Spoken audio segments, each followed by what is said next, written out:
जीवनमा चाहिँ आफ्नै घटना घटिसकेपछि चाहिँ के भयो भने चिज त हो रहेछ यो चिज त, अनि यसले गर्छ भन्थ्यो सरकारले, हो रहेछ मैले चाहिँ आइलाग्यो, अनि आफूमा आइलागेपछि चाहिँ त्यो घटनाको चाहिँ विशेष ऊ चाहिँ हुन्छ है, महत्त्व चाहिँ हुन्छ। अनि अब यही कुरामा छौँ हामी 80% छौँ, हामी लगभग यही प्रतिशतमा पर्छौँ होला, यसमा पक्कै छौँ न यो बिरामी भए हामी यहाँ आउने थियौँ होइन, होला कसै सानो तिनो होला। तर अब मेन कुरो चाहिँ यहाँ छ कि अब यहाँ त चेकजाक सुरु भएको छ, केही न केही रोगको सिम्टमहरू आएको छ, कसैको मृगौला सम्बन्धी होला, कसैको मुटु सम्बन्धी, कसैको कलेजो, कसैको ग्यास्ट्रिक आन्द्रा सम्बन्धी यो समस्याहरू होला, यो उपचार हुँदैछ होइन। अब यहाँ हामी छौँ, अब हामी नि हामी यता जाने कि यता जाने कि यता जाने कि कता जाने, म यो क्वेसन चाहिँ गर्न चाहन्छु।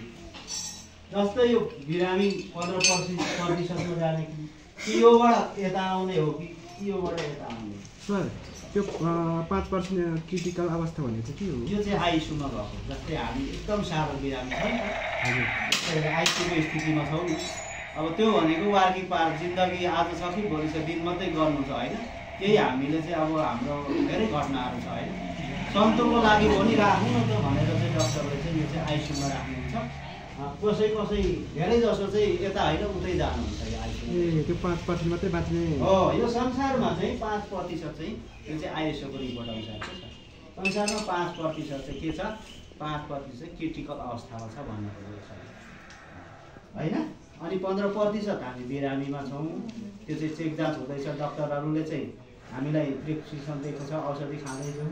यो चाहिँ तपाईँ हामी जस्तो के ठाडो बिरामी भनिन्छ, चेक नगरी चाहिँ अब हामी ठिकै छौँ नि त होइन, म ठिकै छु, हजुर पनि ठिकै हुनुहुन्छ, तर चेक गऱ्यो भने केही न केही रोग छ, यो चाहिँ 80%मा पऱ्यो कि होइन।